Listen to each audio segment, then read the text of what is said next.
დღევანდელ გადაცემაში ვისაუბრებ თემაზე, რომელიც ყველა იმ ადამიანს ეხება, ვინც ბიზნეს საქმიანობას ეწევა ან სამეწარმეო საქმიანობის დაწყებას გეგმავს.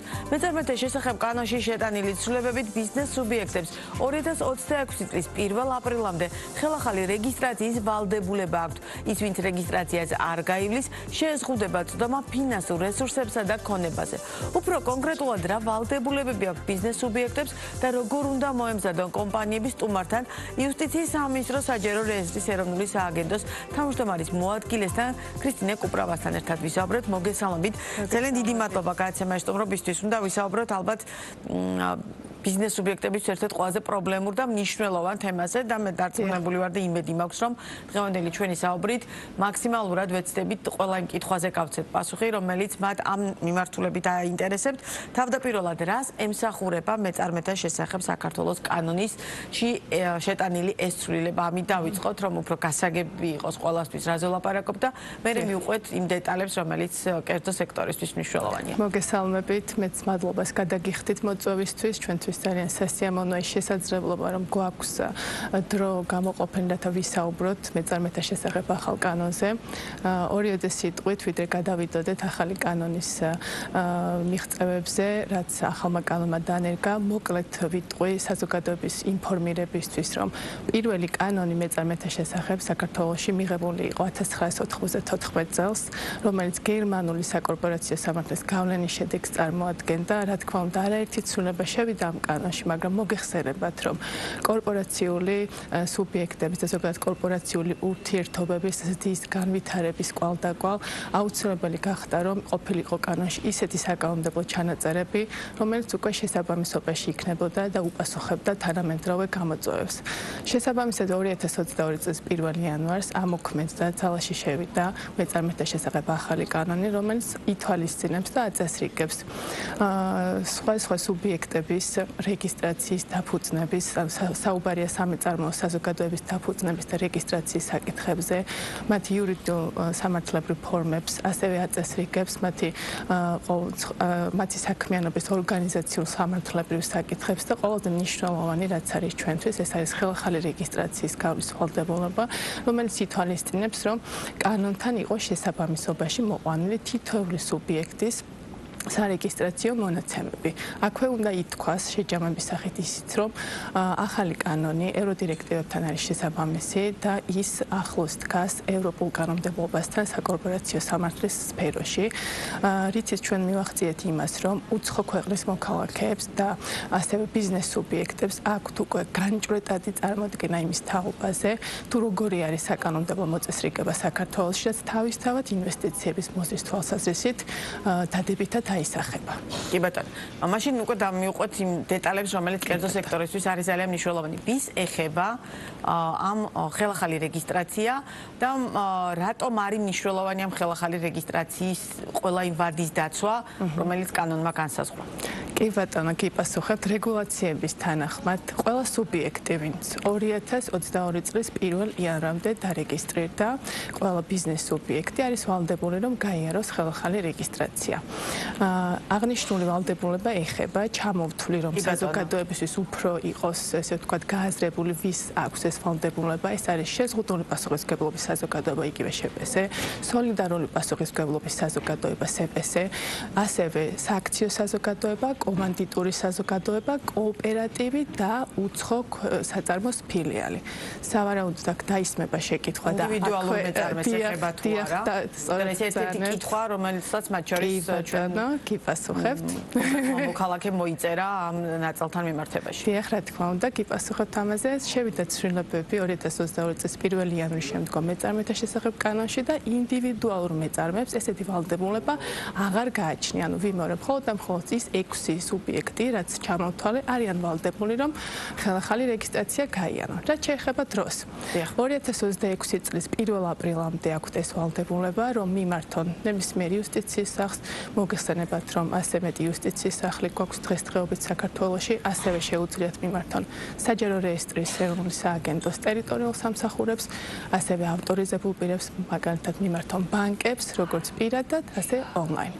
და ბოლო შეკითხვის თქვენ ბოლო ნაწილზე ვუპასუხებ, რომ მეწარმეთა შესახებ კანონის შესაბამისობაში მოყვანა გულისხმობს სადამფუძნებლო შეთანხმების წარმოქმნას, რომელიც თავის თავში მოიაზრებს განახლებული წესდების წარმოქმნას და ყველა იმ მონაცემის ასახვას, რომელიც სავალდებულოა კანონის თანახმად ის რეგისტრაციო მონაცემი, რომელიც სავალდებულოა იყოს წარმოქმნილი. რა დოკუმენტაცია არის საჭირო, რომელი დოკუმენტაციის წარმოქმნაა საჭირო, სწორედ იმისთვის, რომ გაიარონ აი თქვენ მიერ ჩამოთვლილ სუბიექტებმა უკვე მერე ხელახალი რეგისტრაცია. კი ბატონო, პირველ რიგში უნდა მოგვართონ განცხადებით. განცხადება უნდა დააფიქსირონ, რომ სურთ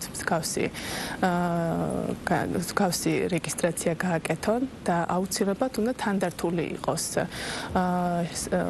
საერთო კრების გადაწყვეტილება და უნდა იყოს თანდართული სადამფუძნებლო შეთანხმება. სადამფუძნებლო შეთანხმება უნდა იყოს სათანადო წესით დამოწმებული და სადამფუძნებლო შეთანხმების ნაწილს წარმოადგენს წესდება, რომელიც განახლებული ფორმით უკვე თან ერთვის განცხადებას. აქვე განმარტავ იმისათვის, რომ მოქალაქეები კიდევ უფრო გაუმარტივდეთ ეს პროცესი, იუსტიციის მინისტრის მიერ დამტკიცებული არის წესდების, სტანდარტული წესდების ფორმა. ეს განთავსებულია როგორც საკანონმდებლო მაცნეზე, ასევე განთავსებული არის საჯარო რეესტრის ოფიციალურ ვებგვერდზე და ეს წესდება დადგენილი არის ყველა იმ ბიზნეს სუბიექტის ფორმის მიხედვით, რაც ჩამოვთვალეთ ზემოთ, შპს, სოლიდარული პასუხისმგებლობის საზოგადოება, სააქციო საზოგადოება და ასე შემდეგ. ეს ემსახურება იმ მიზანს, რომ პირველ რიგში, რა თქმა უნდა, დამფუძნებლებისთვის, პარტნიორებისთვის ეს არის მათი ხარჯების ოპტიმიზაციის მიზნით გაკეთებული და ასევე იმისთვის, რომ სამართლებრივად იყოს ყველაფერი გამართული წესდებაში და ყველა ის კონფლიქტური სიტუაცია, რომელიც კანონით არ არის, რაც არ არის გათვალისწინებული კანონმდებლობით, მაგალითად, ისე დეტალურად გაიწეროს ყველა ესეთ სამართლებრივი კონფლიქტური სიტუაცია ამ წესდებაში. შესაბამისად, ეს შეუძლიათ გამოიყენონ ამ სუბიექტებმა, რა თქმა უნდა, მაშინ ცვლილებების შეტანა შეუძლიათ, თუმცა ეს ძალიან დაეხმარება ბიზნეს სუბიექტს, რომ ხელახალი რეგისტრაცია გაიაროს. ეხლა ძალიან საინტერესოა რა ხდება იმ შემთხვევაში, თუ ამ დადგენილ ვადაში ესა თუ ის კონკრეტული მეწარმე სუბიექტი ვერ ჩაეტია ან არ ჩაეტია. როგორც ყველა სხვა შემთხვევაში და მის შესახებ ინფორმაცია. კი ბატონო, ყოველთვის ვალდებულებას კანონმდებელი დეტალურად გაუწერს იმ შედეგს, რაც მოჰყვება ამ ვალდებულების შეუსრულებლობას. იმ შემთხვევაში, თუ 2026 წლის 1 აპრილამდე არ მიმართავს ბიზნეს სუბიექტი რეგისტრაციის მიზნით, ხელახალი რეგისტრაციის მიზნით და მისი მონაცემების ახალ კანონთან შესაბამისობის მიზნით იუსტიციის სახლს, ასეთ შემთხვევაში მათი რეგისტრაცია შეჩერდება. ეს ფაქტობრივად არის გაუქმების ტოლფასი, გამომდინარე იქედან, რომ რას ნიშნავს შეჩერდება. აღარ გაიცემა ამ მონაწერი ამ ბიზნეს სუბიექტის მიმართ, მისი უფლებამოსილების შეჩერდება და მაგალითისთვის ეს კანონმდებლობითაც გათვალისწინებულია, ვეღარ მოახდენს მას რეგისტრირებული ქონების განკარგვას პირობითად, ასევე თუ თანხა აქვს ბალანსზე ბანკში პირობითად, ამ თანხის განკარგვას ვეღარ შეძლებს, ახალი კრედიტის სარგებლობას ვეღარ შეძლებს, საგადასახადო ტრანზაქციები შეეზღუდება და საკმაოდ ბევრი ღონისძიებებია, რაც ესე ვთქვათ, ბიზნეს სუბიექტისთვის უკვე გამოიწვევს მისი საქმიანობის შეფერხებას და ძალიან დიდი ყურადღება უნდა მიაქციონ ამ ნაწილს, იმიტომ რომ პრაქტიკულად ყველაფერი ის, რაც ახლა თქვენ ჩამოთვალეთ, ნიშნავს გამართულ ფუნქციონირებას ამა თუ კომპანიისა, შესაბამისად ამ მნიშვნელოვანია, რომ ეს ნაწილი იყოს თავიდან აცილებული და ძალიან მნიშვნელოვანი კითხვა, რადგან თქვენ ჩამოთვალეთ იმ სუბიექტების შესახებ ინფორმაცია მივაწვევთ მაყურებელს, რომელთაც ეს ეხება და მათ შორის არ არის ინდივიდუალური მეწარმე, მაგრამ არის დაუშვათ შეზღუდული პასუხისმგებლობის საზოგადოების სახით არსებული კერძო სუბიექტი, ასევე სააქციო საზოგადოების და შემდგომ. საინტერესოა ასევე სავალდებულო თუ არა ყველა პარტნიორის მიერ ხელმოწერილი სადამფუძნებლო შეთანხმების წარდგენა სუბიექტის რეგისტრაციისთვის, ეს აქვს თუ არა ამას მნიშვნელობა. ყველა ბიზნეს სუბიექტს გააჩნია წესდება და უნდა გათვალისწინებული იყოს წესდებაში, როგორი წესი არის ამ გადაწყვეტილების მისაღებად გაწერილი.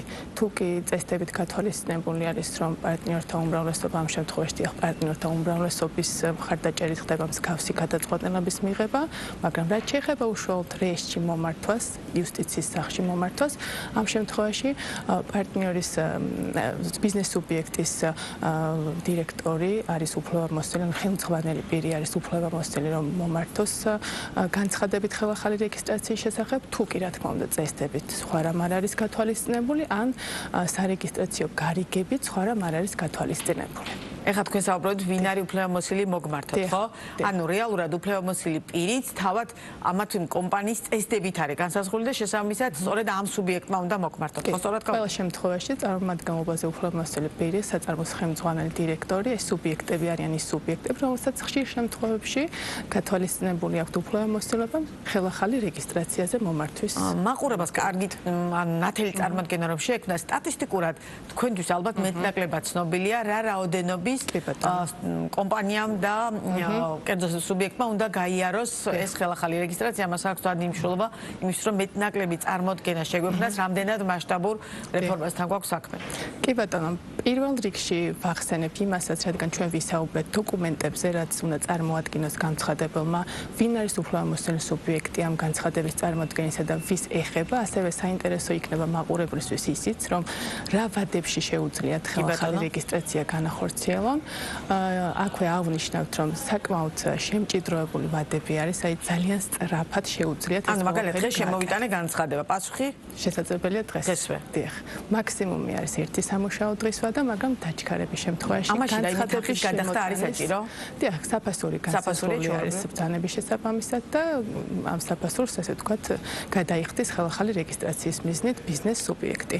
რაც შეეხება სტატისტიკას, რა თქმა უნდა, მოვემზადეთ ამ თვალსაზრისითაც, ვიდრე გადაცემაში მოვიდოდით, აღნიშნავ, რომ ახალი კანონით დადგენილი წესით ჯამში რეგისტრირებულია 322,624 სუბიექტი. ეხლა ჩავშლი, რომ კიდევ უფრო კარგად შეექმნა წარმოდგენა 322,000 კერძო ბიზნეს სუბიექტი ფუნქციონირებს საქართველოში სხვადასხვა ფორმით.